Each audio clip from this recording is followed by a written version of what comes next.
Suratul Humaza Makia. Sura hii inaitwa Al-Humaza kwa sababu tamko hilo la Humaza limetajwa ndani yake. Wa adadu ayatiha 9 ayati, idadi ya aya zake ni aya 9. Anasema Allah subhanahu wa ta'ala, wailul likulli humazatin lumaza, ole wao au adhabu kali, maangamivu makubwa yatampata kila mwenye kusengenya. Alafu lumaza, baadhi ya mutarjimuna wanasema mwenye kulamba kisogo, kwa maana al-lamz au al-hamz inakuwa ni kusengenya, kwa maana wanawasema watu kwa namna ya kuwasengenya ambao ni ghiba, na lams inakuwa kuwaaibisha watu ima kwa kusema au kwa ishara, kusema au kwa ishara, inaitwa lams. Kwa hivyo adhabu kali itamthibitikia kila mwenye kusengenya, mwenye kuaibisha wenzie, au mwenye kuaibisha wenzie, au mwenye kulapa kisogo. Kulapa kisogo inafahamika katika lugha ya Kiswahili kwamba yani watu wanakuwa wanamsema mtu kwa nyuma, akishapita, kama walikuwa naye akiondoka wanaanza kumsema vibaya, akiwa nao hawasemi.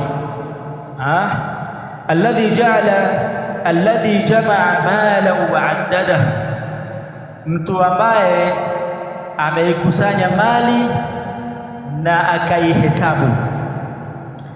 Amekusanya mali na akaihesabu, yani akawa anahesabu mali yake, ameweka hesabu zake kamili kila kitu, lakini tabia yake ni hiyo ya kuwasema watu vibaya. Yahsabu anna malahu akhlada, anadhania kwamba mali yake itamwacha milele, kwamba kwa vile yeye ana mali nyingi basi ndio anawadharau watu na kuwasema watu vibaya, kuwasengenya na kuwafanyia lamzi na kejeli na nini, akidhania kwamba mali yake itambakisha milele. Kalla, hapana, sivyo hivyo. La yumbadhanna fil hutama, atatupwa katika hutama. Hutama ni jina vile vile katika majina ya moto wa Jahannam, na inaitwa hutama kwa sababu ambayo inatokana na alhatmu, maana yake ni kusaga kitu na kukiponda. Kwa hivyo moto huo ambao unakisaga na kukivunja kila chenye kutupwa humo, naam, japo kukisaga kwenyewe na kukivunja hakiishi, bado kinasagwa tu na kuvunjwa na kuungua, lakini hakimaliziki, kwa sababu watu watakaoingia motoni hawatakufa humo, bali watakuwa hai na adhabu ikiwaingia kila siku. Naudhu billahi min dhalika. Kwa hivyo wengine wanasema akome, wengine wanasema sivyo hivyo, sivyo hivyo inavyotakiwa kufanya. La yumbadhanna fil hutama, atatupwa katika hutama, jina la moto. Wama adraka mal hutama, ni kipi kinachokujuza wewe ni nini hiyo hutama? Narullahi almuqada, ni moto wa Allah uliowashwa, ni moto wa Allah uliowashwa mkali kweli. Allati tattali'u ala al-af'ida, ambao moto huo jinsi ulivyo na sifa yake, tattali'u ala al-af'ida, unapenya mpaka kwenye nyoyo, unaunguza, unapita, unapenya mpaka kwenye nyoyo, mtu anaungua. innaha alaihim muqsadah, hakika moto huo utakuwa umefungwa juu yao. Na kufungwa juu yao hapa na maana ya kwamba yani watakuwa wamefungiwa kwenye huo moto, wanawaka fi amadin mumaddada, katika nguzo zilizonyoshwa au katika nguzo ndefu zilizonyoshwa au zilizolazwa au zilizonyoshwa, watakuwa wamefungiwa katika nguzo hizo. Na wengine wanasema wamefungwa pingu katika hivyo viguzo, wanaungua wanawaka sehemu hizo ambazo wamefungiwa. Mshereheshaji anasema wailul likulli humazatin lumaza, anasema alhamaz inakuwa bilqauli, hii inakuwa ni kwa maneno, yani humaza inakuwa bilqauli, na ndio maana ikatafsiriwa pale kwamba ni ghiba. Bilqauli inakuwa ni kwa kusema.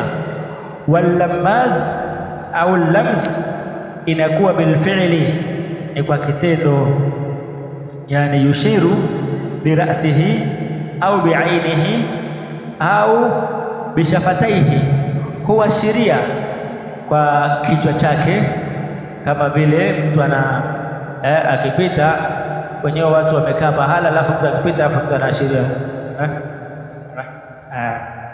huyo hapa, au anaashiria kwa mdomo, kwa kupeleka mdomo upande kidogo namna hiyo, au macho yake. Hizo ni lamsi, hizo ni al-lams ambazo zinakatazwa, kukonyeza. Pengine unapita pahala watu wanakonyezana, basi wewe unapita, kumbe tayari wao washahabarishana kwa macho kwamba ndio huyo, muangalie. Naam, wayazdari nnasa, na anadharau watu, wayantakisuhum, na anawashusha, kwa maana anawaona ni yani si lolote si chochote. Mtu wa namna hiyo, alladhi jamaa mala wa addada, ambaye amekusanya mali na kuihesabu hesabu, ai jamaahu ba'dahu ala ba'd, ameikusanya hiyo mali baadhi yake juu ya nyingine, kwa maana amezirudika mali zake. Wa ahsa adadahu, na akakamilisha idadi yake kwa kuzihesabu. Wa alhahu maluhu bin nahar, na ikamshughulisha mali yake mchana, akawa yanashughulika tu na mali zake, hadha ila hadha, faidha, yani mali zake zinamshughulisha huku na kule, kwa huyu peleka kwa huyu, nenda kwa yule. Faidha kana al-lailu nama, ikifika usiku analala. Kaannahu jifatun muntina, kana kwamba yeye ni mzoga unaonuka, jinsi alivyochoka. Hana muda wa kushughulikia yale ambayo ya kumsaidia mbele ya Allah subhanahu wa ta'ala. Mchana anahangaika huku na kule, mpaka ikifika usiku analala kama vile mzoga, jifatun muntina, kama vile mzoga unaonuka. Yahsabu anna malahu akhladah, ay yadhunnu anna jam'ahu almali, anadhani kwamba kukusanya kwake mali madha yukhalliduhu fi hadhihi dar, itamwacha milele kwenye nyumba hii ya dunia. Lakini sivyo. Wangapi bwana ambao wamekusanya mali, kina Qarun. Qarun, inna Qaruna kana min qaumi Musa fabagha alaihim, akawafanyia watu Qarun alikuwa ni katika watu wa Musa, akawafanyia watu uovu mkubwa kama hivi. Alafu ilikuwa inna mafatihahu latanuu bil'usbati ulil quwwa, funguo zake za Qarun, funguo zake zinakilemea kikundi cha farasi wenye nguvu. Farasi sio mmoja, farasi wenye nguvu wanalemewa funguo za kufungua magodauni ya Qarun ya mali, lakini kutokana na jeuri yake na jinsi alivyokuwa na kibri, basi Allah alimdidimiza katika ardhi, yeye na mali zake. Akadidimizwa kwenye ardhi, yeye na mali zake, mpaka watu walikuwa wanatamani kwamba kwa nini tusipate Karuni, huyu amepata neema kubwa sana, tungekuwa kama yeye bwana. Lakini kukapatikana wenye nasaha katika kuwanasihi kwamba msitamani hali hiyo. Hiyo hali si hali ya kutamani kabisa. Alipozamishwa wakasema, lau kama Allah asingetuneemesha. Wakaona tena kumbe ile akauni si neema, wao ndio walikuwa na neema. Lau kama si neema ya Allah juu yetu, la khasafa bina, angezamishwa na sisi. Allahu musta'an. Kwa hivyo huyu mtu anayezungumza kwenye hii sura asijidanganye kwamba eti mali yake itamwacha milele. Kalla, sivyo hivyo. Laisa al-amru kama za'ama wala kama hasiba, jambo haliko kama anavyodai, anavyodhani huyu mtu, sivyo ilivyo. La yumbadhanna fil hutama, la yulqayanna hadha alladhi jamaa malan fa'addadahu, huyu ambaye atatupwa, huyu ambaye amekusanya mali na kuhesabu, fil hutama, katika hutama. Wa hiya ismu min asma'i nari, na hutama ni jina katika majina ya moto. Liannaha tuhattimu au tahtimu man fiha, tukassiru wa tuhliku man fiha, kwa sababu moto huo unamwangamiza.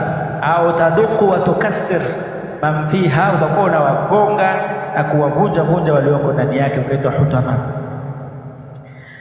Wama adraka mal hutama, narullahi almuqada allati tattali'u ala al-af'ida, yani tahriquhum ila al-af'ida wa hum ahya, unawaunguza moto huo mpaka kwenye vifua, ndani ya nyoyo zao, na wao wakiwa hai, hawafi. Innaha alayhim muqsada, ay mutabbaqa, kwa maana wamefungiwa kwenye moto huo. Fi amadin mumaddada, amadun min hadidin, nguzo za chuma, wa amadun minan nar, tena nguzo za moto. Wamefungiwa kwenye nguzo za chuma za moto. Hiyo ni suratul Humaza ambayo imekuja ina makemeo makali, ikikemea sana habari nzima ya ghiba, kusengenya, ambayo ni tabia chafu, imeenea sana katika jamii zetu. Na hapa ametajwa mtu mwenye mali, lakini si wenye mali tu wanafanya ghiba, bali watu wote, asilimia kubwa utakuta hii tabia imeenea. Ukuta watu wawili wamekaa, basi wanamsengenya mtu, watatu wanne wanamsengenya mtu, kikundi, vijiwe vya kahawa na wapi na wapi, watu wamekaa wanakula nyama za watu. Na hiyo ni tabia mbaya na ni hatari kweli kweli, ni kabira min kabairi dhunubi, ni katika madhambi makubwa mno ambayo yana watu wanayafanyia, yanaonekana ni ya kawaida. Hata mtu mmoja aliwahi kuniambia, ndio mazungumzo yetu, unaona, hayo ndio mazungumzo yetu. Sasa tutazungumza nini? Lazima mkikaa pahala iwe kuna mtu mzee fulani bwana kadha, fulani kadha, fulani yule hivi hivi, wengine wanazungumza kwa kubeza na kucheka, fulani wanacheka, wanafurahi, wanamsema mwenzao. Wanacheka wakati wanaongeza kwenye akaunti yao ya dhambi, wanajaza mzigo kwenye dhambi zao bila ya kufanyaje, bila ya kujali wala kustuka kwamba jambo analofanya ni baya. Dhambi hii ni mbaya sana kiasi kwamba toba yake nayo ni ngumu. Toba yake ni ngumu, kwa sababu kama umemsengenya mtu, dhikruka akhaka bima yakrah, Ghiba hiyo, kumtaja mwenzako kwa jambo ambalo yeye anachukia, hiyo ndio ghiba. Toba yake watakiwa ukamuombe msamaha, mfuate, mwambie ndugu yangu, bwana, mimi nilikusengenya, naomba nisamehe. Nifanyaje? Nilikusengenya, naomba unisamehe. Yeye akusamehe, alafu utubie kwa Allah subhanahu wa ta'ala. Sasa nani alishawahi kumfuata mtu kwenda kumwambia kwamba nakuomba nisamehe, siku moja nilikusengenya? Na wakati